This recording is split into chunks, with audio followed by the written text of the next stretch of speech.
I am going to do sums of miscellaneous exercise 3D geometry. So let's do 26 sum.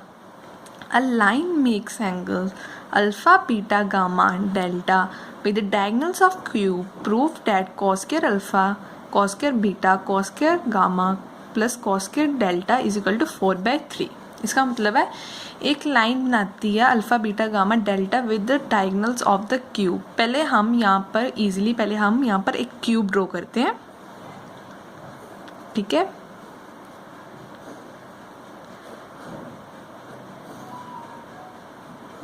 तो हम पहले cube draw करते हैं, फिर हम इसको साइड्स को नेम देंगे, ठीक है। हम ये इसको ओरिजिन मान लेते हैं, 0 0 एंड 0।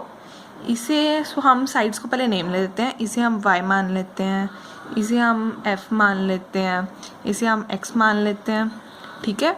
और इसे हम z मान लेते हैं, इसे हम a मान लेते हैं, इसे हम b मान लेते हैं, ठीक है। अब आपको पता है ये x एक्सिस है, तो x एक्सिस के कोऑर्डिनेट्स क्या होते हैं, 0, एक्सिस की कोऑर्डिनेट x 0 0। अगर हम क्यूब की साइड a मान लेते हैं तो यहाँ पर आपको मैं बताती हूँ, let the side of cube a। अगर क्यूब की साइड a है तो x क्या होगा, a 0 0, ठीक है। अगर ये तो x हो गया, अगर x क्यूब की साइड a है तो y क्या होगा, 0 a 0। तो अगर क्यूब की साइड a है तो z क्या होगा, 0 0 एंड a, ठीक है। अब आपको उन्होंने क्या दिया हुआ है, line makes angle alpha beta gamma. अब हम यहाँ पर हम इसे p मान लेते हैं, इसको, ठीक है, इसे हम p मान लेते हैं। तो उन्होंने क्या बोला, line makes angle alpha beta gamma. तो हम सपोज कर लेते हैं ये हमारे पास लाइन है OE, इसके हम पॉइंट्स मान लेते हैं x1 y1 एंड z1। इसका मतलब line makes angle alpha beta gamma, ये लाइन बनाती है alpha beta gamma with the diagonals of the cube. अब इस स्टेटमेंट में हमारे डायगोनल्स क्या हैं, तो आपको पता ही है, सपोज करो हमारा एक रूम है, जो उसके ऊपर और जो इसका नीचे जो कॉर्नर्स हैं ये हमारे 4 हैं, ठीक है। और जो फ्लोर के पॉइंट्स हैं और ये हमारे पास 3 है, 4 है, ये हमारा कोऑर्डिनेट है, ठीक है। तो अब हम इसमें क्या करेंगे, इसमें हम पहले देखते हैं डायगोनल्स ऑफ द क्यूब बोला है। डायगोनल्स इसमें क्या है, एक हमारे पास डायगोनल है OP, एक हमारे पास डायगोनल है YZ Y एंड F, एक हमारे पास डायगोनल है ये एक OP, और एक हमारे पास डायगोनल है XP, ठीक है ना। एक हमारे पास डायगोनल है YA। तो हम लिखते हैं यहाँ पे, late OE makes angle alpha beta gamma delta with OP ZF XB YA, ठीक है। उन्होंने बोला कि OE अल्फा बनाता है OP के साथ, OE बीटा बनाता है ZF के साथ, OE गामा बनाता है XF के साथ, OE डेल्टा बनाता है YA के साथ। पहले हम OP निकालेंगे, ZF निकालेंगे, XF निकालेंगे, XA निकालेंगे, तो फिर हम इन दोनों के बीच में एंगल निकालेंगे, फिर हम इन दोनों के बीच में एंगल निकालेंगे, फिर हम इन दोनों के बीच में एंगल निकालेंगे, फिर हम इन दोनों के बीच में एंगल निकालेंगे, तो फिर हम इसमें वैल्यूज पुट कर सकेंगे। तो हमने इक्वल्स टू 4/3 के इक्वल प्रूफ करना है। अब हमारे पास ये प्रॉब्लम है, हमारे पास O तो है, P के पॉइंट्स हमारे पास है नहीं, Z तो है पर हमारे पास F के पॉइंट्स तो है नहीं, X है हमारे पास, A के पॉइंट्स हमारे पास है नहीं। तो पहले हम P निकालेंगे, F निकालेंगे, E निकालेंगे, A निकालेंगे, ठीक है। तो पहले हम निकालते हैं, सॉरी ये B है, ठीक है, तो हम पहले ये निकालते हैं।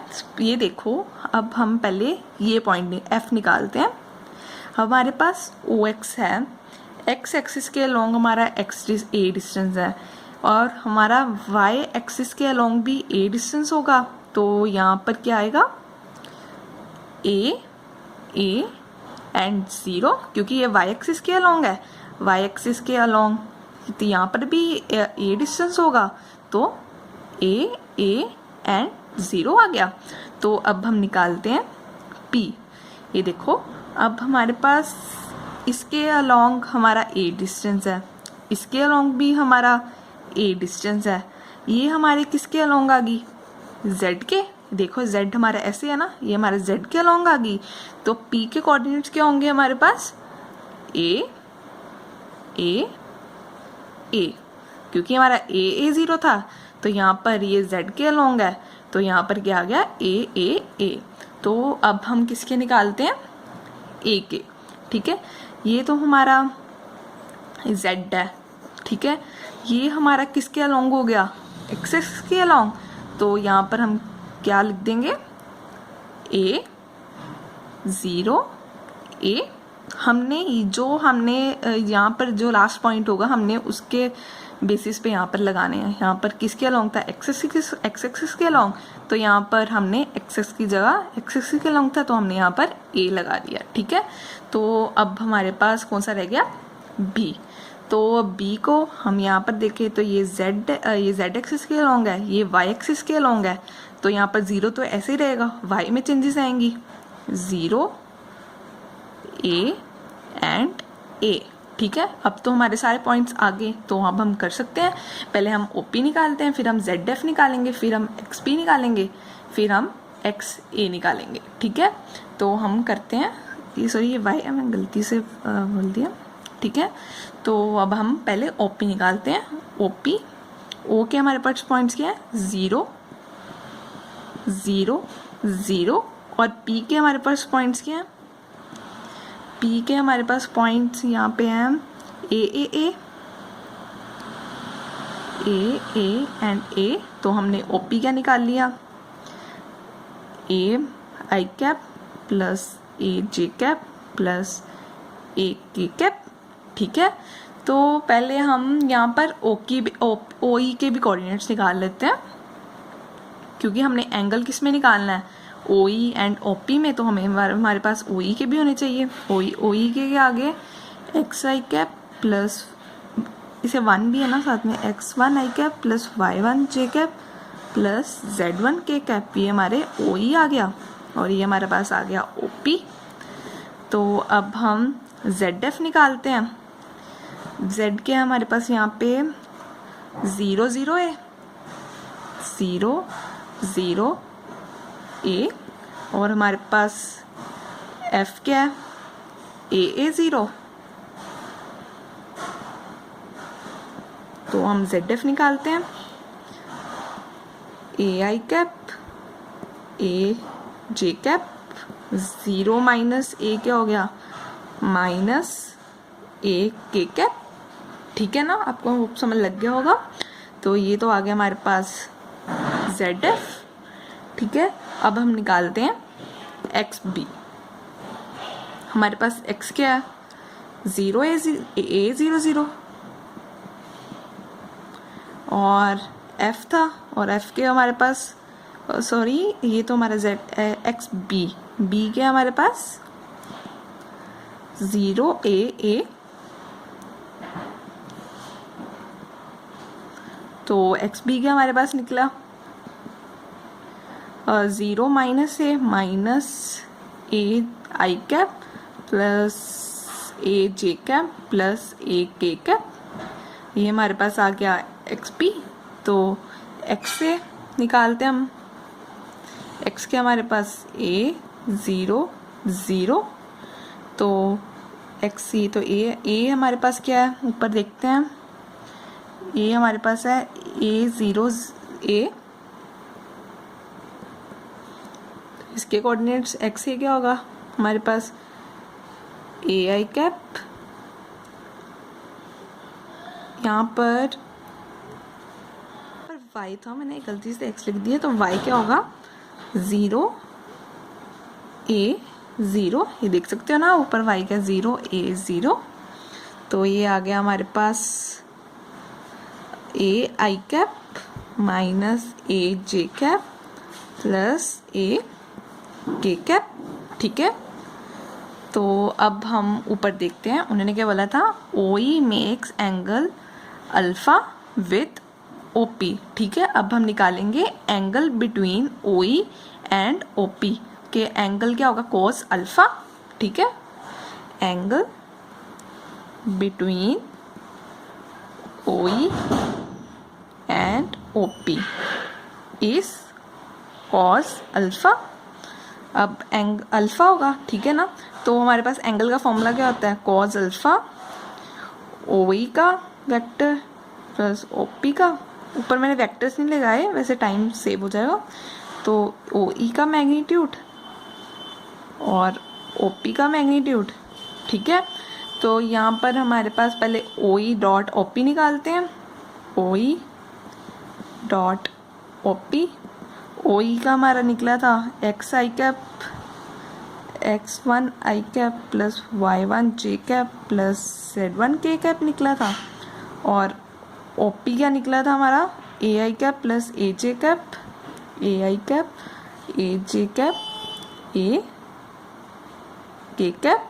तो x i कैप को किसके साथ मल्टीप्लाई किया तो हमारे पास क्या आ गया x1 ने, इसको इसके साथ मल्टीप्लाई किया तो हमारे पास क्या आ गया y1 a, इसको इसके साथ मल्टीप्लाई किया तो हमारे पास आ गया z1 a। तो अब हम OE का मैग्नीट्यूड निकालते हैं,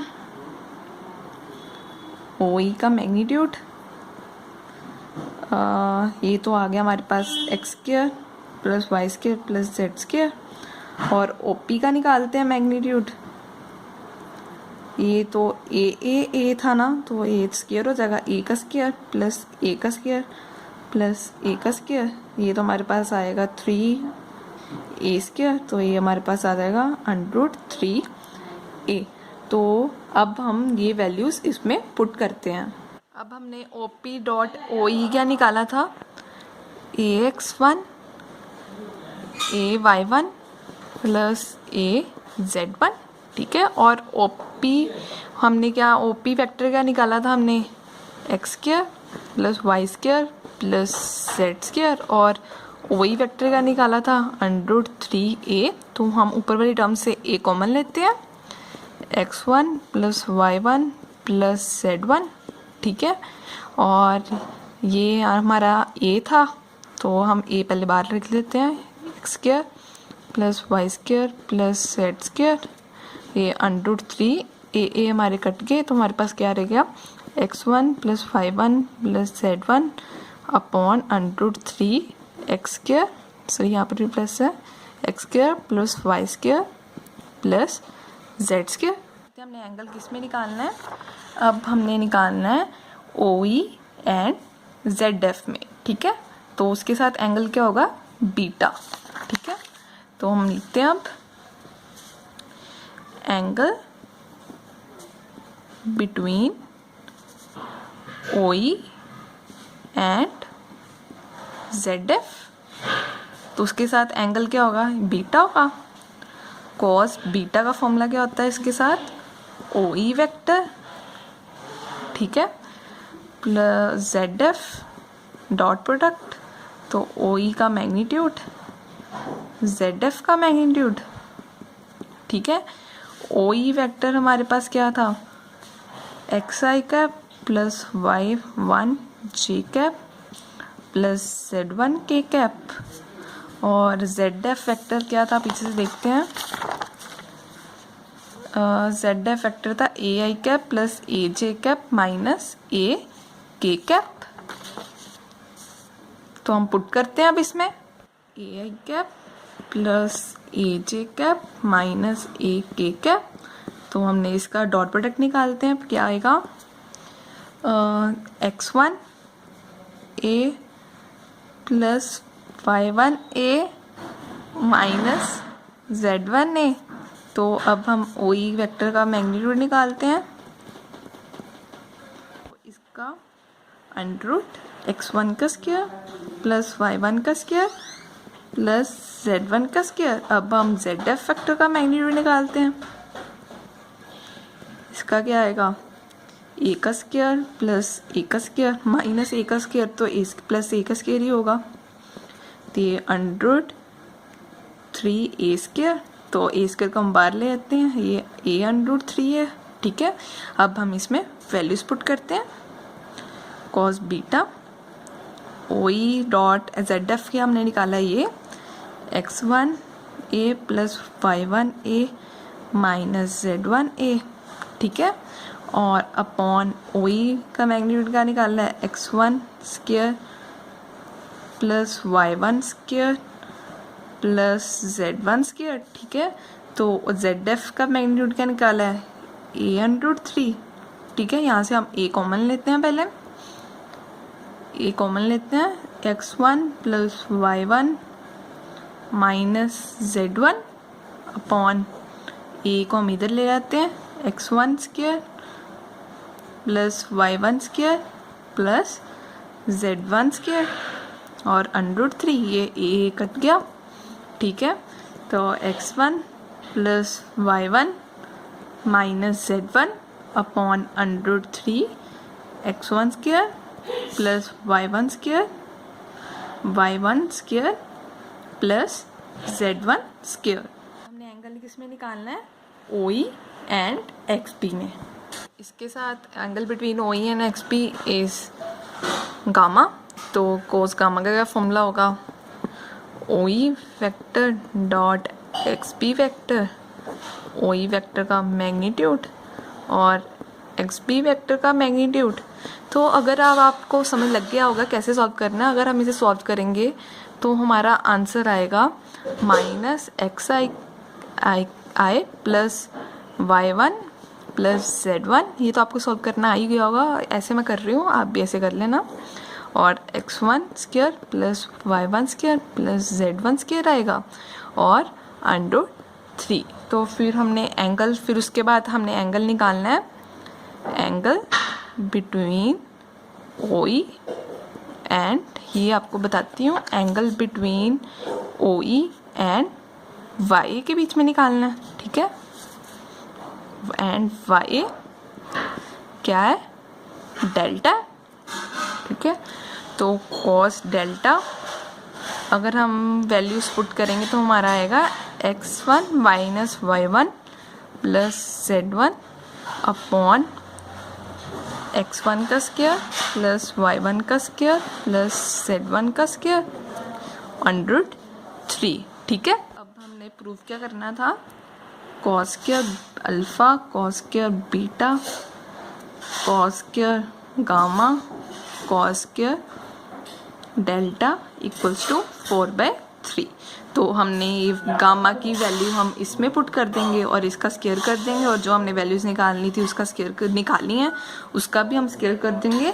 तो अब हम पुट करते हैं, तो हमने कॉस स्क्वायर अल्फ़ा की वैल्यू क्या निकाली थी, x1 plus y1 plus z1 upon under 3 x1 square plus y1 square plus z1 square निकाली थी।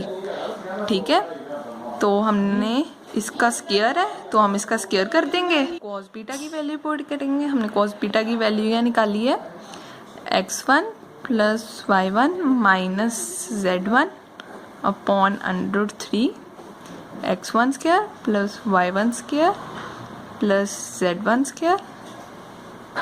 ठीक है, और इसका स्क्वायर है तो हम स्क्वायर कर देंगे, और कॉस स्क्वायर इसकी क्या वैल्यू निकाली हमने, minus x1 plus y1 plus z1 upon under 3 x1 का स्क्वायर प्लस y1 का स्क्वायर प्लस z1 का स्क्वायर। ठीक है, और अब हमने इसकी वैल्यू क्या निकाली थी, ये तो हमारे पास ऊपर ही है, तो आप देख सकते हो x1 minus y1 plus z1 upon under 3 x square s1 square plus y1 square plus z1 square. ठीक है, हमने प्रूफ की कुल प्रूफ करना है 4/3 के। ठीक है, तो अब हम इसका एलसीएम ले लेते हैं तीनों टर्म्स का, तो एलसीएम सेम ही आएगा, √3 under x1 square plus y1 square plus z1 square. तो ये सेम ही ऊपर लिख देंगे, हम सिंप्लीफाई करने के लिए हमने इसको ऐसे लिखा है, प्लस z1 का square plus x1 plus y1 minus z1 का square plus minus x1, sorry इसके ऊपर भी सबके ऊपर स्क्वायर है क्योंकि यहाँ पर कॉस स्क्वायर अल्फा है तो स्क्वायर ही करेंगे ना। तो minus x1 plus z1 plus z1 का square plus x1 minus y1 plus z1 का स्क्वायर। ठीक है, तो अब हम इसे सॉल्व करेंगे। अगर हम इसको सॉल्व करते हैं पहले अकेले को, प्लस z1 का स्क्वायर, अगर हम इसे सॉल्व करते हैं तो ये क्या बनेगा, x1 का स्क्वायर प्लस y1 का स्क्वायर प्लस z1 का स्क्वायर, तो 2x1 y1। फिर हम x1 को इसके साथ करेंगे 2x1 z1, तो फिर हम ये तो x की टर्म को इसके साथ भी मल्टीप्लाई कर दिया, इसके साथ भी कर दिया, अब हम इसको इसके साथ करेंगे 2y1 z1। ठीक है, अब हम इसे सॉल्व करते हैं, x1 plus y1 minus z1 का स्क्वायर, ये आ गया x1 का स्क्वायर प्लस y1 का स्क्वायर प्लस z1 का स्क्वायर। ठीक है, इसको इसके साथ करेंगे तो इसको पहले इसको इसके साथ करना है, प्लस 2x1 y1, फिर इसको इसके साथ करना है, माइनस प्लस माइनस माइनस ही होगा ना, माइनस 2x1 z1। ठीक है, तो फिर इसको इसके साथ भी करना है, तो आ जाएगा माइनस 2y1 z1। अब इसको भी ऐसे सॉल्व करेंगे same, minus x1 plus y1 plus z1 का स्क्वायर, x1 का स्क्वायर प्लस y1 का स्क्वायर प्लस z1 का स्क्वायर, इसको इसके साथ मल्टीप्लाई करेंगे तो माइनस 2x1 y1, इसको इसके साथ करेंगे माइनस 2x1 z1। अब इसको इसके साथ करेंगे प्लस 2y1 z1 आ गया। ठीक है, अब हम इसको सॉल्व करते हैं, x1 y1 प्लस z1 का स्क्वायर, x1 का स्क्वायर प्लस y1 का स्क्वायर प्लस z1 का स्क्वायर, इसको इसके साथ करेंगे मल्टीप्लाई, माइनस 2x1 y1, इसको इसके साथ प्लस 2x1 z1, इसको इसके साथ माइनस 2y1 z1। अब हमने जो ये वैल्यूज़ निकालनी है इसमें सब पुट कर देंगे। ठीक है, करेंगे तो हमारे पास आएगा 4x1 का square plus 4y1 square plus 4z1 square, वो सब कट हो जाएंगे, माइनस जो भी x1 z1 में था 2x1 z1 सब कट हो जाएंगे, बस हमारे पास x1 की स्क्वायर बचेगी और y1 की टर्म्स बचेगी और z1 की स्क्वायर टर्म्स बचेगी। तो ये हमारा ऐसे आ जाएगा और हमारे पास अपॉन क्या था, 3x1 का स्क्वायर प्लस y1 का स्क्वायर प्लस z1 का स्क्वायर। ठीक है, तो ये हम यहाँ से 4 कॉमन निकालते हैं, x1 square plus y1 square plus z1 square upon 3x1 square plus y1 square plus z1 square, ये तो कट गए, तो हमारा किसके इक्वल आ गया, 4/3। अगर आपको ये क्वेश्चन समझ लग गया प्लीज़ मेरे कमेंट बॉक्स में बताना इसके बारे में। 27, find the equation of plane, the point of the plane, the point है हमारे पास C and is perpendicular to each other of plane this and this. तो इसमें होता है क्या है, if plane contains the point x1 y1 z1, तो उस प्लेन की इक्वेशन होती है, equation is a x minus x1 plus b y minus y1 plus c z minus z1 equals to 0। इसमें ए बी सी होते हैं हमारे direction ratios of normal, ठीक है, और यहाँ पर x1 y1 z1 होते हैं जो पॉइंट जो प्लेन में पॉइंट होता है, ये वाला जो उन्होंने दिया हुआ है, ठीक है। तो अब हमने इसमें से पहले डायरेक्शन रेशियोज निकालने हैं। ये हम कैसे निकालेंगे, ये प्लेन है, उन्होंने क्या लिखा हुआ, find the equation of plane and is perpendicular. ये प्लेन परपेंडिकुलर है इसके, पहले हम ये निकालते हैं। Also plane is perpendicular to this 2x plus 3y minus 2z equals to 5, ठीक है। तो इसमें आपको पता है if two lines with direction ratios a1 b1 c1 and a2 b2 c2 are perpendicular if a1 a2 plus b1 b2 plus c1 c2 equals to 0, ठीक है। अगर टू लाइंस, अगर उनके direction ratio a1 b1 c1 है और a2 b2 c2 है, perpendicular तब होंगे अगर a1 a2 plus b1 b2 plus c1 c2 equals to 0 होगा। अगर इसका मतलब ये दोनों परपेंडिकुलर है तो इन दोनों के नॉर्मल्स भी परपेंडिकुलर होंगे। तो इसमें से पहले हम डायरेक्शन रेशियोज निकालते हैं। इसमें डायरेक्शन रेशियो क्या होगा, a1 होगा हमारे पास a, b1 होगा b, c1 होगा c, ठीक है। और इसमें हमारे पास a2 क्या होगा 2 और b2 क्या होगा 3 और c2 क्या होगा -2। तो अब हम a1 a2 करते हैं, हमारे पास आ गया 2a, और b1 b2 करते हैं, ये आ गया +3b, c1 c2 करते हैं, हमारे पास आ गया -2c इक्वल्स टू 0, ठीक है। अब हम यही किसके परपेंडिकुलर है, also plane is perpendicular to this x plus 2y minus 3z equals to 8, ठीक है। अब हमने इसके डायरेक्शन रेशियोज निकालने हैं। ये a1 है हमारे पास a, b1 है हमारे पास b और c1 है हमारे पास c, और इस केस में a2 है हमारे पास 1 और b2 है हमारे पास 2 और c2 है हमारे पास -3। तो हम फिर से a1 a2 करेंगे, a1 a1 a, b1 b2 plus 2b, c1 c2 -3c equals to 0। ये हमारी इक्वेशन 1 थी, ये हमारी इक्वेशन 2 थी। हम लिख लेते हैं पहले इसे, 2a plus 3b minus 2c equals to 0, a plus 2b minus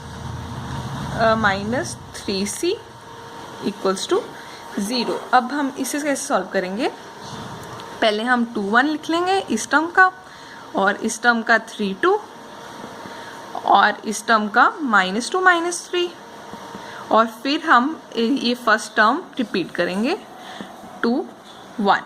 तो हम पहले a equals to b equals to c upon a वाली टर्म को हम छोड़ देंगे, ये दोनों टर्म्स जब हमने a निकालना है ये वाली टर्म्स को छोड़ देंगे, 3 3 ज़ा 9 -9 माइनस 2 इंटू -2 -4। इसमें b को निकालने के लिए हम b वाली टर्म्स छोड़ देंगे, हम इन दोनों को मल्टीप्लाई करेंगे, ये आ गया -2, 3 इंटू 2 -6। ये हम तब भी अप्लाई करेंगे अगर हमारा यहाँ पर 0 और यहाँ पर भी 0। अब हमने c निकालना है, इसे छोड़ देंगे, इन दोनों को मल्टीप्लाई करेंगे, 4 -3, ठीक है। तो अब मैं साइड पे लिख लेती हूँ, a आ गया हमारे पास अपॉन -5 b आ गया हमारे पास 4 और c आ गया 1। हम इसको k के इक्वल रख लेते हैं। तो a आ गया हमारे पास -5k, b आ गया हमारे पास 4k, c आ गया हमारे पास k। तो हमने क्या निकालना है, इक्वेशन ऑफ द प्लेन। तो अब हम इसमें वैल्यूज पुट कर देंगे। ए हमने क्या निकाला था, -5k, तो हम यहाँ पर पुट कर देते हैं। और x1 क्या होता था, जो पॉइंट से प्लेन पास कर रहा है, -1। और हमने b क्या निकाला था, 4k, y और -5 ये तो प्लस में हो जाएगा, +1। c क्या हमने निकाला था, k, z -z1 2 है, इक्वल्स टू 0। ठीक है, तो अब हम इसमें से सारी टर्म्स में से k कॉमन ले लेते हैं। ये हमारे पास आएगा -5 x -1 plus 4 y plus 1 plus z -2 equals to 0। k नीचे आके तो यहाँ पर 0 ही बन जाएगा। तो इसको हम खोलते हैं, हम नीचे वाले इसको -5x plus 5 plus 4y plus 4 plus z -2 equals to 0। k तो नीचे आके 0 बन जाएंगे, इसलिए हमने k को नहीं लिखा। और -5x plus 4y plus z, constants को हमने सॉल्व किया तो हमारे पास आ गया +7 इक्वल्स टू 0। तो हम 7 वाली टर्म को उधर ले जाते हैं, -5x plus 4y plus z equals to -7। तो यहाँ से हम माइनस कॉमन निकालते हैं, -4y minus z equals to -7। ये माइनस माइनस कट जाएगा, तो हमारे पास क्या इक्वेशन आ गई, 5x minus 4y minus z equals to 7। So this is the answer. Find the distance between the point P and the plane determined by the points A, B and C। पहले हमने distance निकालने के लिए पहले हम equation of plane निकालते हैं। Equation of plane, ये देखो, ये plane determined by the point, plane 3 point से पास हो रहा है ना। Equation of plane passing through x1 y1 z1 x2 y2 z2 and x3 y3 z3। तो उसका फॉर्मूला क्या होता है, पहले हम इक्वेशन निकालेंगे फिर हम डिस्टेंस का फॉर्मूला लगाएंगे। ठीक है, तो x minus x1 y minus y1 z minus z1 x2 minus x1 y2 minus y1 z2 minus z1 x3 minus x1 y3 minus y1 z3 minus z1। ठीक है, तो हमें ये पॉइंट दिया हुआ है, ये पॉइंट दिया हुआ है, ये पॉइंट दिया हुआ है। ए पॉइंट हमें दिया हुआ है 3 -1 एंड 2, इसमें x1 होगा 3, y1 होगा -1 और z1 होगा 2। और हमें b पॉइंट ये दिया हुआ है 5 2 4, इसमें होगा x2 होगा 5, y2 होगा 2 और z2 क्या होगा 4। और c पॉइंट हमें क्या दिया हुआ, -1 6 -1 6, इसमें x3 होगा -1, y3 होगा -1, z3 होगा 6। तो अब हम ये वैल्यूज़ इसमें पुट कर देते हैं। x minus x1 3, y plus 1 minus minus plus हो जाएगा ना, z माइनस 2 और x2 माइनस x1 क्या होगा 2 और y2 माइनस y1 क्या होगा 3 और z2 माइनस z1 क्या होगा 2 और x3 माइनस x1 क्या होगा -4 और y3 माइनस y1 0 और z3 minus z1 4 equals to 0। Sorry, यहाँ पर इक्वल्स टू 0 भी होता है। ठीक है, तो अब हम इसको डिटर्मिनेंट के साथ सॉल्व करते हैं। x माइनस 3 इसको पेन रख दिया ऊपर, ये वाली और ले वाली नहीं देखनी होती। ये हमारे पास आ गया 12 माइनस 0 माइनस, यहाँ पर डिटरमिनेंट ये होता है प्लस, ये होता है माइनस में और ये होता है प्लस, तो हमने यहाँ पर माइनस लगाया। ये वाला और ये वाला नहीं देखना, ये आ गया 8, माइनस माइनस प्लस होता है तो 8 प्लस 8, y प्लस 1 भी तो आना था, सच ये बाद में लगा देती हूँ, प्लस z माइनस 2, ये वाला हमने नहीं देखना, और 0 प्लस 12। तो अब हम इसे सॉल्व करते हैं। 12 x माइनस 3 आ गया, minus 16 y plus 1 plus 12 z minus 2 equals to 0। अगर हम इसे सॉल्व करेंगे तो हमारा आएगा 3x minus 4y plus 3z minus 19 equals to 0। ये हमारी आ गई इक्वेशन ऑफ प्लेन। नाउ हमने निकालना, नीचे लिख देती हूँ, नहीं नेक्स्ट पेज पे करती हूँ ये। Now a distance between P point x1, y1, z1 and plane ax plus by plus cz equals to, अगर हमें, इसलिए हमने इक्वेशन ऑफ प्लेन निकाली थी क्योंकि ये हमारे पास अगर ऐसा हो तो हमारे पास फॉर्मूला क्या होता है, ax1 प्लस by1 प्लस cz1 minus D upon A square plus B square plus C square. तो ये डिस्टेंस का फॉर्मूला होता है, इसलिए हमने यहाँ पर प्लेन की इक्वेशन निकाली थी। ठीक है, तो हमें स्टार्टिंग में पी पॉइंट दिया हुआ था ना 6, 5 एंड 9। ठीक है, तो ये तो हमारा x1, y1, z1 होगा, और हम ABC कैसे निकालेंगे, जो हमने इक्वेशन निकाली है। इक्वेशन हमने क्या निकाली, 3x minus 4y plus 3z equals to 19। ठीक है ना, ये इक्वेशन निकाली है। अब हम compare with equation of plane क्या होती है, ax plus by plus cz equals to 19। अगर हम कंपेयर करेंगे तो a की वैल्यू आ जाएगी 3, और इसको इसके साथ कंपेयर करेंगे तो b की वैल्यू -4 और c की वैल्यू क्या आ जाएगी 3 और d की वैल्यू क्या आ जाएगी, सॉरी यहाँ पर d होता है, d की वैल्यू आ जाएगी 19। ठीक है, तो हम इसको इसमें पुट करते हैं। जो हमने वैल्यूज़ निकाली हैं, a क्या हमने निकाला है 3, x1 क्या हमने निकाला है 6, ये तो आ गया 18, प्लस b क्या निकाला हमने -4 और y1 क्या है 5, ये तो आ गया -20, और c क्या हमारे पास 3 और z1 क्या है 9, तो ये आ गया +27, और d क्या हमारे पास -19 आ गया upon square a square plus b square, 9 plus 16 plus 9 ये डिटर्मिनेंट के, और ये 18 माइनस 20 प्लस 27 माइनस 19, ये इनको प्लस किया हमारे पास आ गया 34, तो ये तो प्लस माइनस करके हमारे पास 6 अपॉन 34, ये डिटर्मिनेंट खोल दें हम, तो 16 अपॉन 34, 6 अपॉन √34, इसको रैशनलाइज कर देते हैं।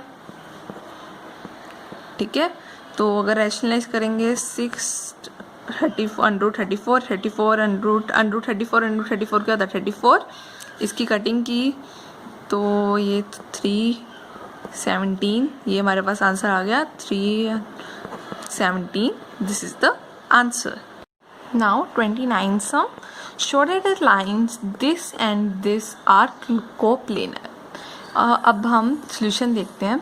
If two lines this and this are coplanar, then this must be equals to 0। तो हमें ये फॉर्मूला यूज़ करके हमने इक्वल्स टू 0 लेकर आएंगे, तब भी हमारा कोप्लेनर होगा। ठीक है, पहले हम ये वाली लाइन लेते हैं, x minus A plus D upon alpha minus delta y minus A upon alpha z minus A minus T upon alpha plus delta. ठीक है, इसको हम इसमें कन्वर्ट करेंगे। ठीक है, x माइनस को हमने बाहर ले लिया, अंदर क्या आ गया a माइनस टी। ठीक है, ठीक है, और इसको ये तो उसी फॉर्म में है, ये तो ऐसे रहेगा अल्फ़ा माइनस डेल्टा। ठीक है, इसे भी हम उस फॉर्म में कन्वर्ट करेंगे, ये तो वैसे ही है y minus A upon alpha, और इसे भी हम इस फॉर्म में कन्वर्ट करेंगे, इसमें z minus z1, z minus को हम कॉमन निकालेंगे, a प्लस टी आ जाएगा अपॉन अल्फ़ा प्लस डेल्टा। ठीक है, अब हमने इसको इस फॉर्म में ले आए, तो अब हम इसे कंपेयर करेंगे, comparing with x minus x1 upon a1 equal to y minus y1 upon b1 z minus z1 upon c1। अगर हमने इसको इसके साथ कंपेयर किया तो हमारे पास x1 की वैल्यू क्या आ गई a माइनस टी, और इसको इसके साथ कंपेयर किया तो y1 की वैल्यू क्या आ गई a, इसको इसके साथ कंपेयर किया z1 की वैल्यू क्या आ गई a प्लस टी, और a1 तो b1 तो c1 ऐसे रहेंगे, a1 आ गया अल्फ़ा माइनस और b1 क्या आ गया अल्फ़ा, और c1 क्या आ गया अल्फ़ा प्लस डेल्टा। तो अब हम इसको लेते हैं x minus B plus C upon beta plus gamma y minus B upon beta z minus B minus C upon beta plus gamma. ठीक है, तो अब हम फिर से इसे इस फॉर्म में लेकर आएंगे, x माइनस कॉमन ले लिया, b माइनस सी हो गया, और upon beta minus this and y, ये तो हमारा ये वाली हमारी इस फॉर्म में आ गया ना। अब हम y माइनस y2 ये ऐसे ही, और इसे भी हम minus b plus c beta plus ये। ठीक है, तो अब हम इसे कंपेयर करेंगे,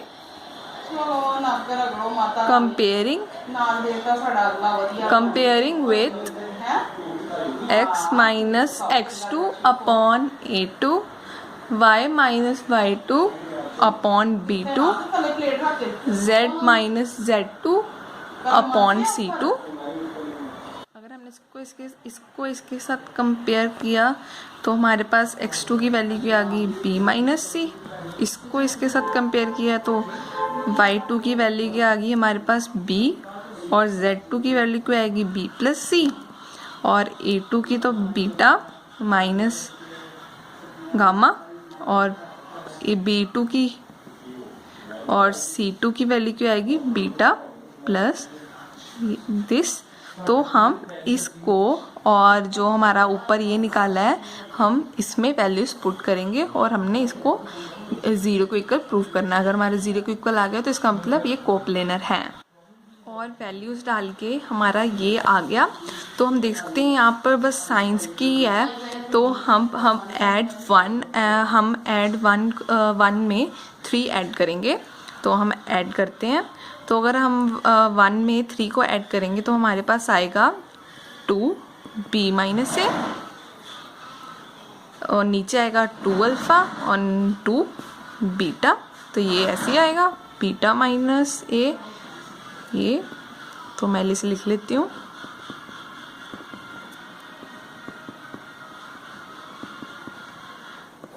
तो आप देख सकते हो कि दोनों ज़्यादातर सेम ही है, ये दोनों सेम है, बस यहाँ पर 2 है, तो हम यहाँ पर 2 को कॉमन निकाल लेते हैं। 2 कॉमन आ गया, b माइनस ए अल्फ़ा बीटा b माइनस, आपको पता ना अगर हमने डिटर्मिनेंट में कॉमन लेना हुआ तो सिर्फ हमारा 2 ही बाहर आता है, alpha beta plus c minus a minus t तो आपको ये दिख रहा होगा ये 2 आइडेंटिकल है। अगर 2 आइडेंटिकल होंगे तो डिटर्मिनेंट भी हमारा 0 हो जाता है। 2 × 0 = 0, सो इट इज़ कोप्लेनर। अगर आपको प्लीज़ समझ लग गया हो मुझे प्लीज़ कमेंट बॉक्स में बताना।